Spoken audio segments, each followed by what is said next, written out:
Emperor! Finish this!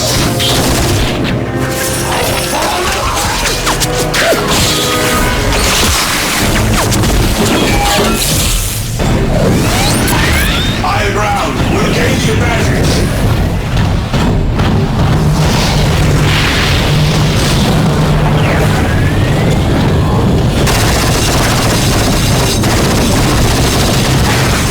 Continue the assault! Reinforcements are coming!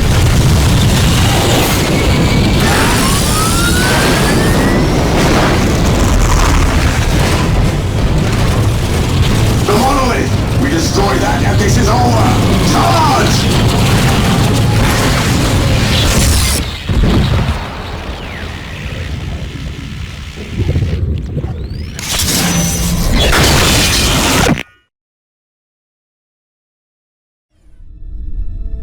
The planet Cronus. Beset on all sides by the tides of war, this once quiet colony became a savage battlefield. 7 armies clashed on this one world, each refusing to back down. Each convinced it was in the right. From beneath the sands of Cronus' central desert came the Necrons, ancient machines bent on eradicating all life. But another evil already had its eyes on the planet. From the depths of the warp, the demonic forces of chaos arrived to enforce their claim. To oppose these fearsome powers, the planet's rulers in the Tau Empire sent their elite soldiers and sophisticated battlesuits into the fray. From the mighty Imperium of Man came the Imperial Guard, there to secure Cronus for the glory of the God Emperor. Like a green tide, the Orc Horde descended on Cronus, caring little for others' claims and sowing destruction in its wake.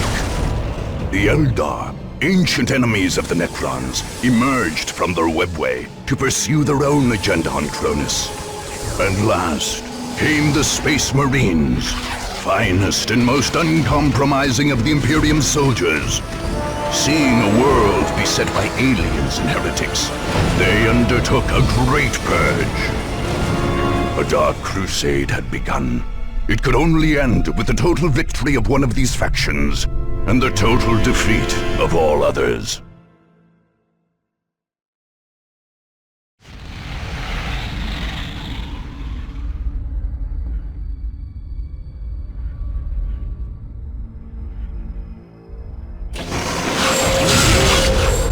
The powers of chaos manifested in the once pleasant Deimos Peninsula on the southern coast of Cronus, transforming it into a blasted hellscape. Summoned by heretical cultists, the Black Apostle Eliphas, the Inheritor, emerged from the warp, leading a whole company of the Word-bearer Chaos Legion. These heretical Space Marines had been to Cronus before, fighting against their loyal brothers during the dark days of the Horus Heresy. Eliphas had been but a young champion then, but returned a terrible Chaos Lord, ready to bring ruin to the galaxy at large. The Dark Crusade would be his proving ground. By defeating the many powers vying for the planet, he sought to gain favor with the dark gods he worshipped. Unless they could be stopped then and there, the Word-bearers would strike deeper into the Imperium. Eldar rely on stealth and trickery where others trust in direct force and valor. An ancient and debased people, the aliens only sully their hands in battle when they have no choice. When the Eldar's enemies at last tracked down their hidden base of operations in Tyria, the Farseer Taldeer turned to a strategy of trickery. In this, she followed the ways of her ancient and deceitful race. Her forces were centered on a great reinforced hill in a remote, frozen area with very limited access. To cut off these access points, the Farseer lured Cat's Paws to Tyria. Orcs, dissatisfied with the war of Warlord Gorguts, followed advice whispered by Taldeer's warlocks and camped right where they could screen the Eldar from attackers. The Eldar, nevertheless, built a substantial force of their own. Advanced webway gates allowed them to ferry troops from the Wraith ship hiding behind a holofield somewhere in the Cronus system. But these same gates were the Eldar's great weakness. If attackers could take and hold them, Taldeer would be cut off from reinforcements and any hope of escape. Alone and outnumbered, the Eldar would be caught in their own trap.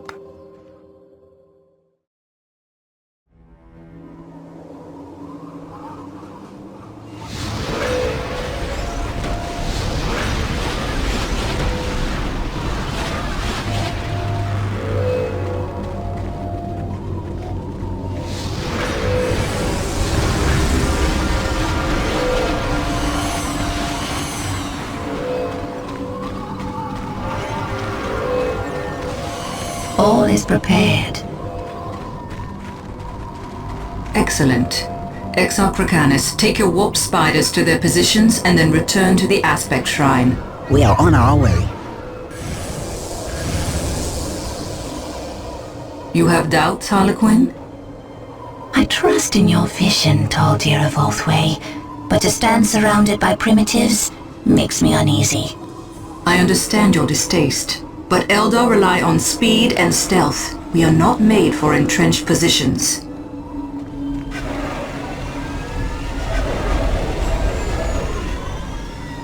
The Orcs, however, make for excellent tools. They will keep the supply roads closed and our true enemies weak. And if these attackers defeat the Orcs? I do not doubt they will overcome our cat's paws, but it will cost them. And in their weakened state, they will face the wailing doom itself. The Seer Council has named the young king. Exarch Recanus of the Warp Spider Shrine shall sacrifice himself to awaken our most powerful warrior, the Avatar of Cain. None shall escape my wrath.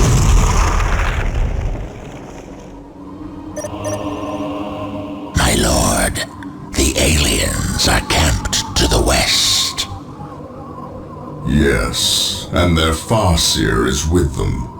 If we take her, under attack! The rest will fall. There's more than just puny Eldars here.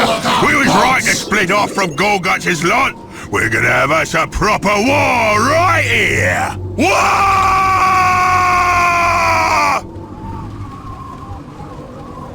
We should use the squiggles on them. No, leave them be. The squiggles ain't trained yet. I don't want to get stuck straight in bits of you after their feet. The armored fist of chaos.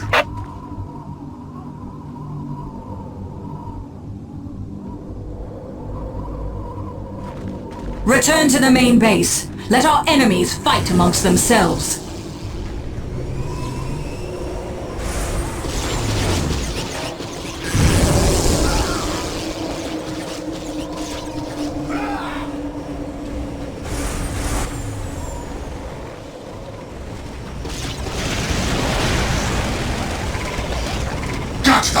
Get them all! Lord Eliphas of the Word-Bearer Legion, your forces will march for me once you lay slain. Meeting resistance! You truly think your tiny cult can overcome my legion? The 1,000 years of torment I suffered will seem gentle when you receive your sentence at my hands. The Bastion remains strong, Farseer, but the webway gates to your Wraith ship are vulnerable. Our course is clear then. Protect the gates at all costs. Without them, we may never escape this world. We must drive the attackers back.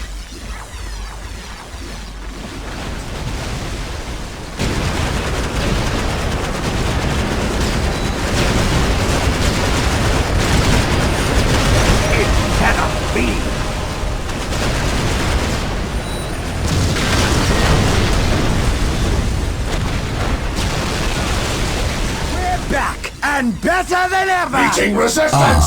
Defectors from the Renegade's forces. Serve me, and you may redeem yourselves before chaos.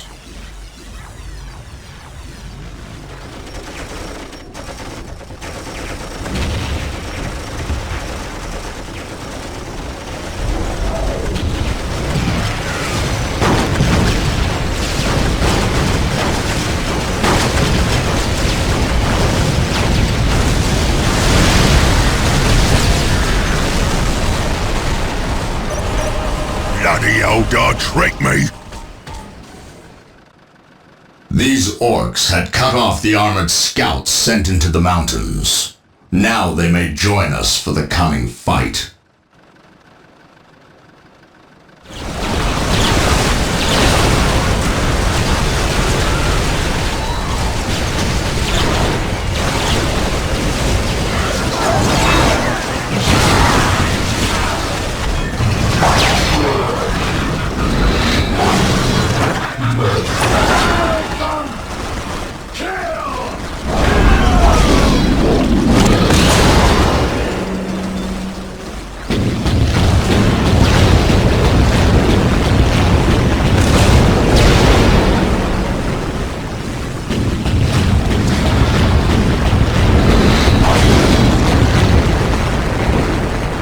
The webway is closed to us now. We are trapped on this world. The avatar of Cain has fallen.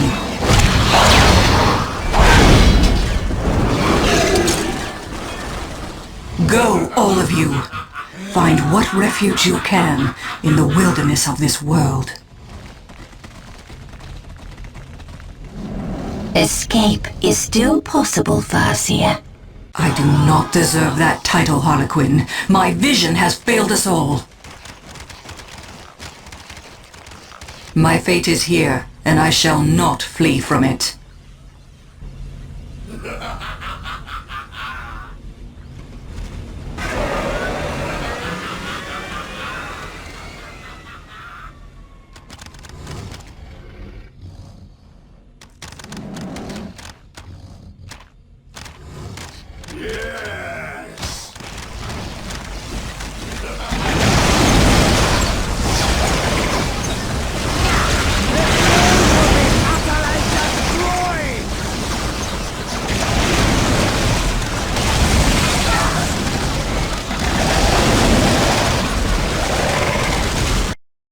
Eldar of Craft World Ulthway came to Cronus pursuing their alien agendas, but in the end did nothing but feed the power of the Chaos Lord Eliphas the Inheritor.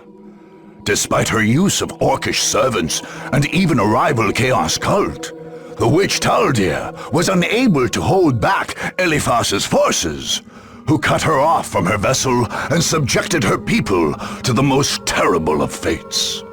To celebrate his victory over the Eldar, Eliphas had his men crack open all the aliens' waystones. According to the black texts circulated after this dark day, these eldritch gems held the souls of the Eldar, keeping them from feeding the powers of chaos. By breaking the waystones, the Word-Bearers fed thousands of Eldar souls to Slaanesh, the Chaos God of excess and decadence, and obtained that dark deity's favor for their Dark Crusade. By the end of the Second Cronus War, the foul banner of the Word-Bearers flew across the entire planet. The very earth cracked with the foul energies unleashed there. Warp storms racked the sky, and demons spread across the land. Where once a prosperous colony had stood, a foul demon world burned like a canker in the void. Black cathedrals rose in all its cities, and the entire population either converted to the blasphemous faith of Chaos Undivided, or became fodder for its blood sacrifices. The loss of a single world and a few 100 million souls would soon pale in comparison to Eliphas' next acts, however. Soon after his final victory on Cronus, sorcerers called forth legions of demons and other foul beasts, while Chaos fleets appeared from the warp. Cronus became the launching point for a campaign of conquest that would cut through much of Ultima Segmentum as it drove toward Holy Terra itself. The war for Cronus was but the dawn of the Imperium's darkest day.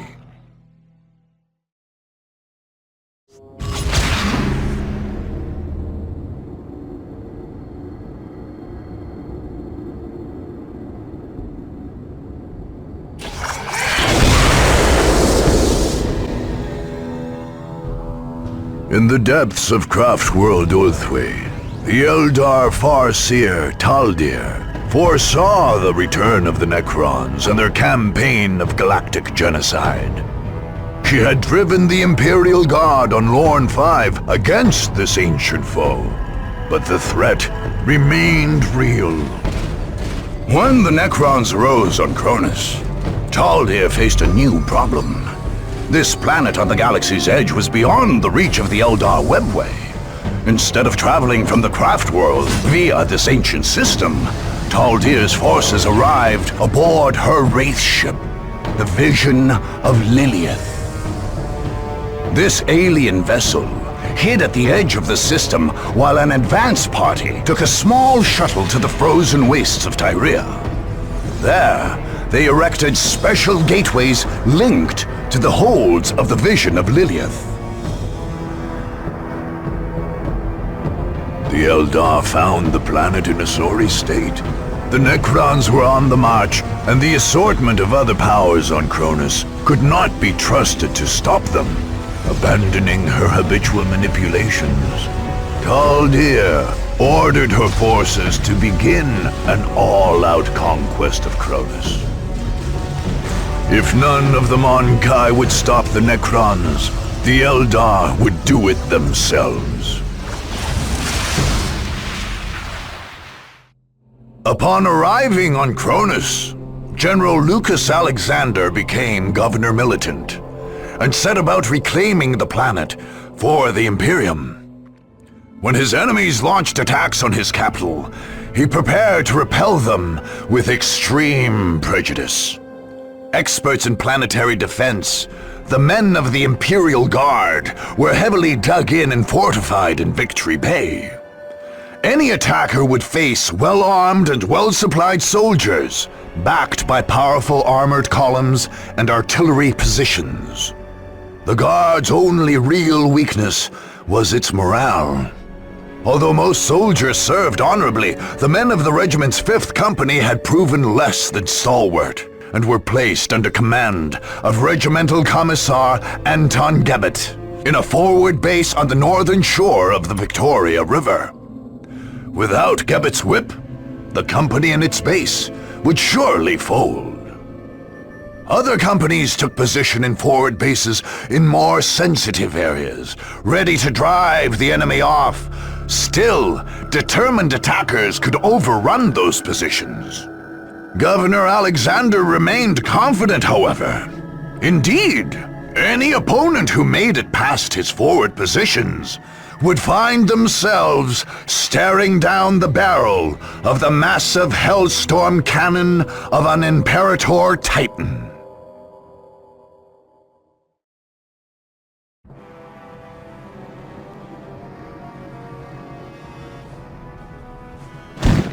Fifth Company, this is the moment of truth. You will not fear. You will not falter. You will not give a single step to the enemy. But sir... If you will not serve in combat, then you will serve on the firing line.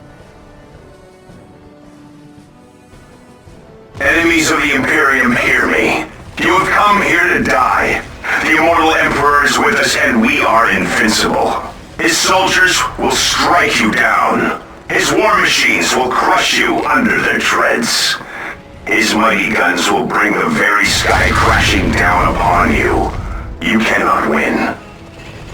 The Emperor has given us his greatest weapon to wield. So make yourselves ready. We are the 1st Cronus Regiment, and today is our victory day. Your bravado is tiresome and predictable, human. I am not the one fated to die on this day. I don't believe in fate, witch. My Emperor and my men are all I need to defeat you.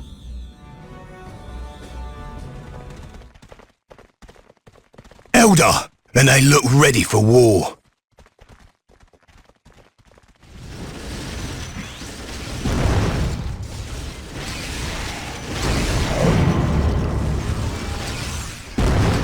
Danger has found us. Pirate solution spotted! Now you will see what it means to face the Imperial Guard. Artillery, open fire! Retreat to the I have wall. lost my vision. Look out! Here they come! 2nd Mechanized Company, the enemy is at your doorstep. Push them back, damn it!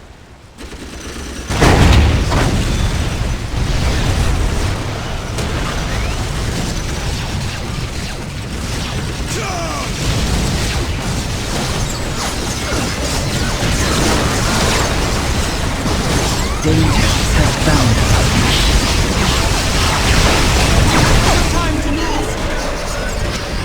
The enemy has knocked out 2nd Company's fire control system.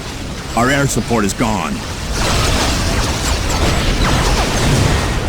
We are ready to return to the fight. The darkness has come. The enemy is but we return to the fight. The darkness has passed. Liberators, the enemy has made it to the northern shore. Redeploy to drive them back.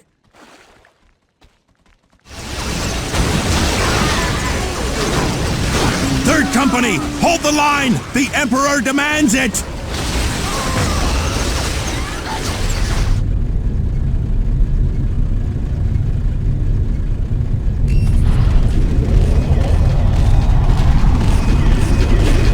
Go, go, go!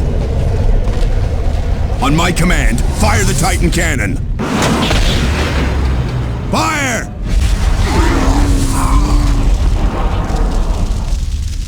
Begin recharge! I want that gun firing again!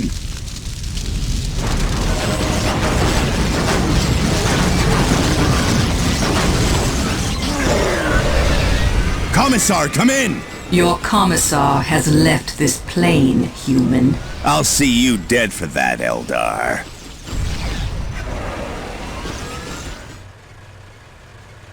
The Titan cannon power grid is under attack! Redirect fire to protect it and initiate repairs! I will ease Incoming the enemy machine's fire. pain. Just keep it online, Tech Priest. Time for payback! This battle calls for massive firepower. I am under attack! Protect those generators, men. The power grid is gone, but the Emperor is still with us. Give them hell, men!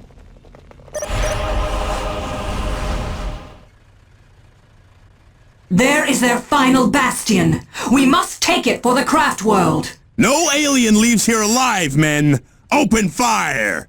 Bark all you wish, human. Your end is at hand.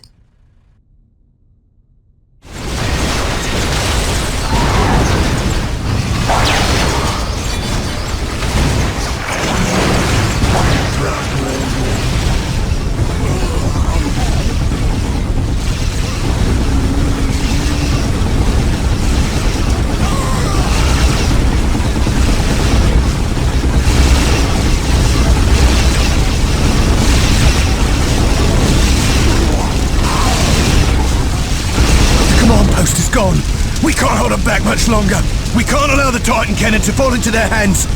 Overload the core.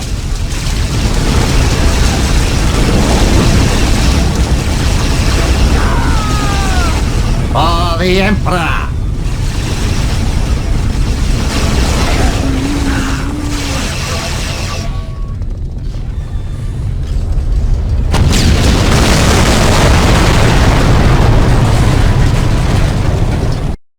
Taldeer's His manipulation of the Imperial Guard on Lorne 5 had resulted in her branding as an enemy of the Imperium. General Lukas Alexander had led his troops against her ever since.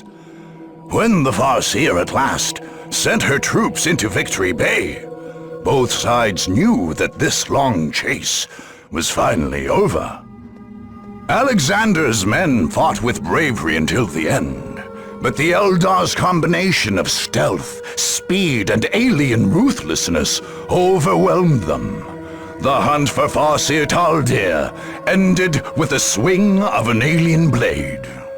The tech priests in Victory Bay sabotaged the great Hellstorm cannon there, lest it fall into Eldar hands. But the Farseer still ordered her Bone Singers and Guardians to load the mighty gun with distort charges. When these warp power weapons detonated, they shattered the cannon into countless pieces. If there was any hope at all of ever restoring this mighty weapon to the Emperor's service, the Eldar dashed it forever.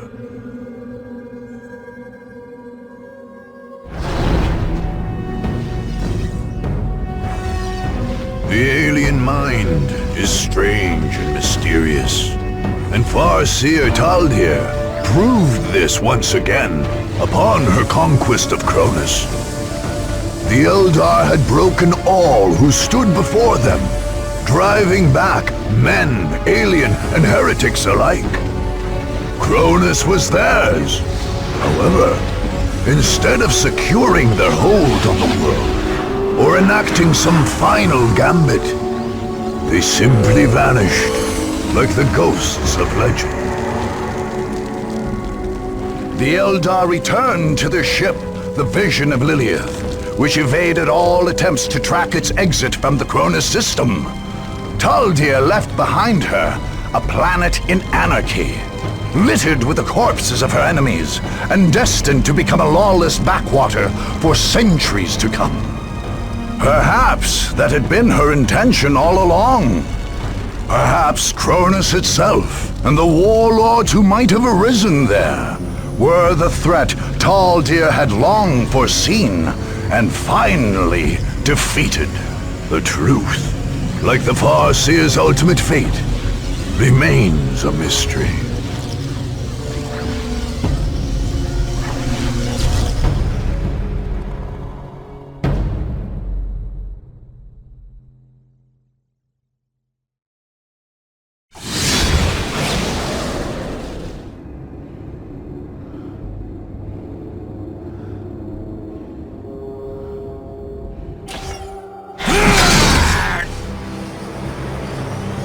The Imperial Guard arrived on Cronus in pursuit of the Eldar Farseer Taldeer. General Lukas Alexander found more than his prey there, however. He found his destiny.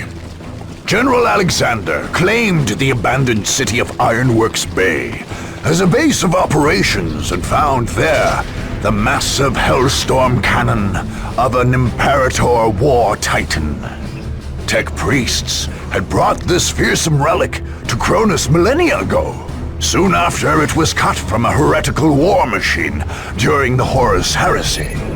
When the general reported his discovery, the Imperial Guard's High Command issued him new orders. He would secure the Titan's gun, along with any other relics of the Tech priests, and would then return Cronus to the Imperium of Man, ordering him to drive out the aliens and heretics besetting this world. Segmentum Command named Alexander Governor Militant and created the 1st Cronus Regiment from his ground forces. The new governor quickly renamed the city itself Victory Bay, making it his new planetary capital, while his men adopted the sobriquet of Liberators for the regiment. When the Blood Raven's Space Marines began the purge of Cronus, the Governor Militant refused to retreat. His orders were clear. Regardless of the demands of the Space Marines, the Guard would fight the Blood Ravens along with all the other invaders.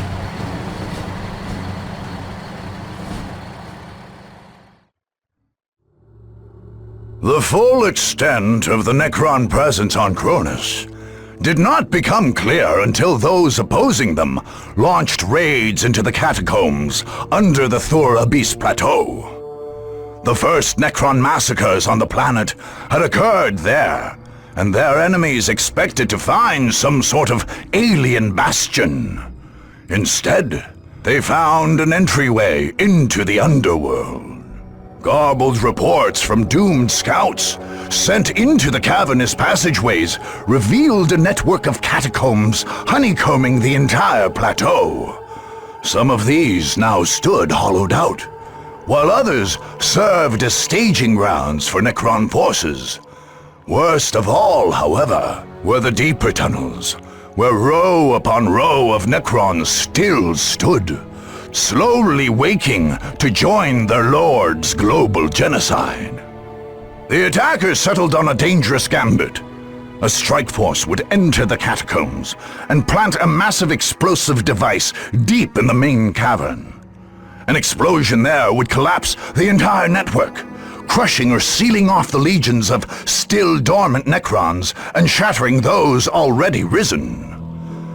It remained to be seen if anyone could deliver this device, much less escape in time to continue the fight across Cronus.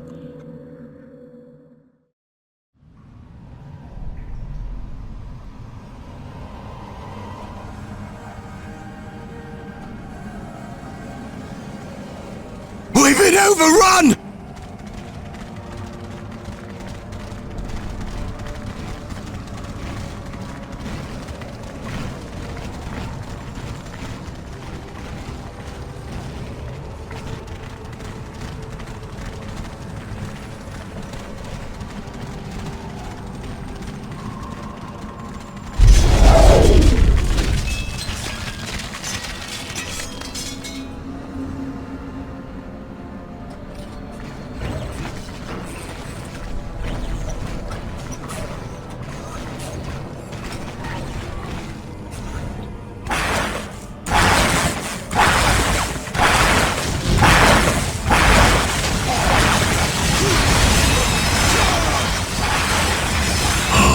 Creatures, at long last you have found the tranquility of death. I was like you once, clinging to life and blind to the truth. When I uncovered the truth, I too shuddered and paled with fear. Deep in these catacombs, I was remade. Here, my brethren slumbered for eons, while the living grew like weeds. My lord knew this day would come. He had plans for us all. We would purge this world once more. So come, poor victims of life. We will grant you tranquility in these crypts. Cronus will be a tomb world once more.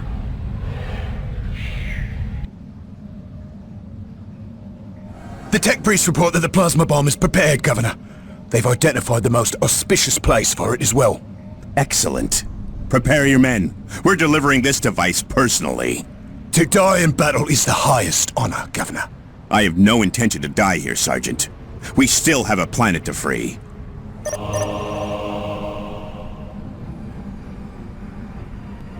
Governor, the tech priests have picked up alien energies coming from these points. Send out some strike teams. We can't risk them cutting off our escape. Where's our fire support?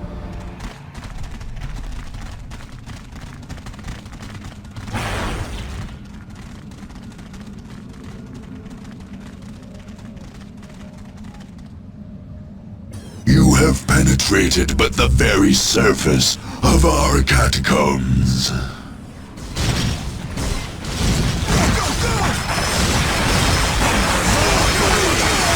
More and more of us rise from the depths with every passing moment.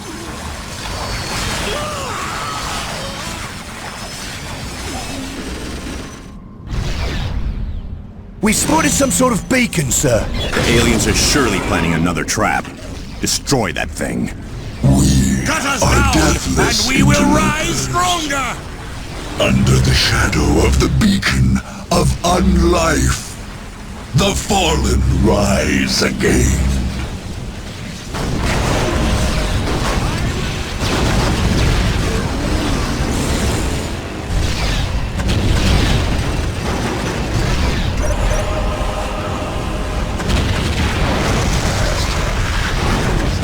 Another beacon. Bring up some heavy weapons and take care of that thing. Darkness veils your eyes and dulls your senses. Before the beacon of the deceiver, we are like deadly shadows, hidden from your sight.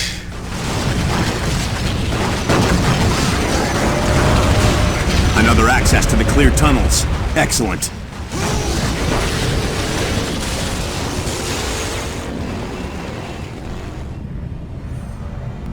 By the Emperor. It's more of those monoliths! Get a demolitions team on those things, soldier. I want them Repay smoking their heaps before they can arrogance with activate. blood!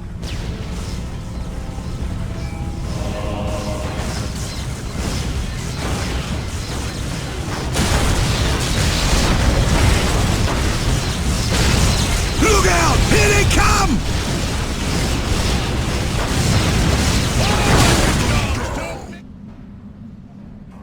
Another beacon. Bring up some heavy weapons and take care of that thing. All machines serve the Catan in the end. Bring your vehicles before the beacon of the Void Dragon, and watch as they turn against you.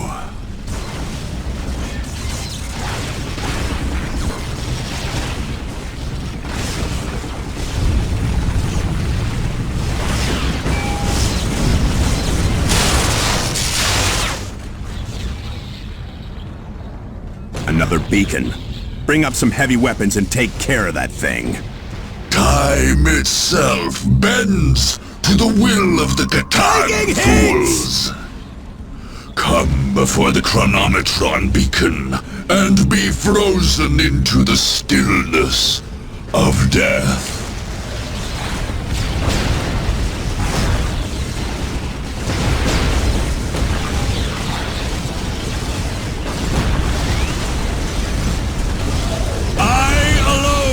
Must pay for this defeat!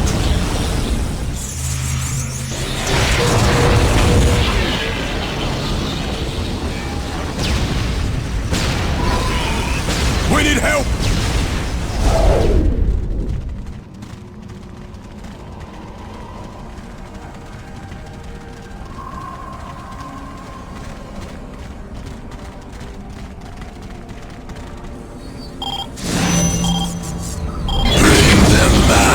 My lord, the living are escaping.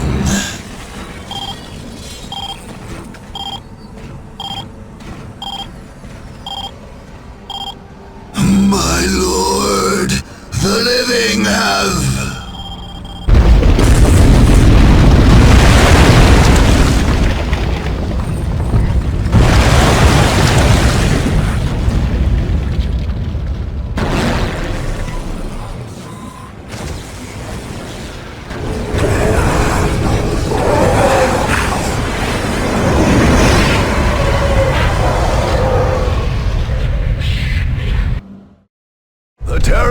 Battle through the underground labyrinth of the Necron catacombs cost the Liberators dearly. The implacable foe claimed scores upon scores of lives, notably wiping out 4th Company's 2nd and 5th platoons. But when the smoke cleared from the great detonation which collapsed the catacombs, a great cheer arose from the survivors. In several places, the ancient structures of the Necron tomb world emerged from the desert. Father Martel, confessor to the governor and the de facto archdeacon of Cronus, ultimately condemned these as heretical blights which continued to corrupt all those who spent time near them. Governor Militant Alexander took his words to heart and had his men use further bombs to reduce all ruins to rubble or bury them under tons of sand.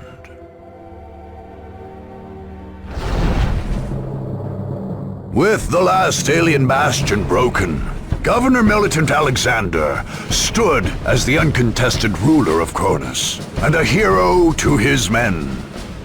Even faced with the opposition of the Blood Ravens, the governor carried out his orders and received his rewards. Indeed, Segmentum Command ordered the Liberators to remain on Cronus during a pacification period, and then to ship out to the next conflict zone. Governor Alexander would remain behind to rule in the God Emperor's name. Large numbers of tech priests arrived on Cronus to oversee a massive campaign of public works, bringing with them the huge resources needed. In return, they gained permission to resume study of the Hellstorm cannon in Victory Bay, hoping to return it to the Emperor's service. As for the Liberators, Governor Alexander promoted Captain Vash to Colonel and placed him in command. With the regiment still loyal to him, a planet at his command, and the tech priests of Mars in his debt, Lukas Alexander had begun his rise as a power to be reckoned with in this sector of the galaxy.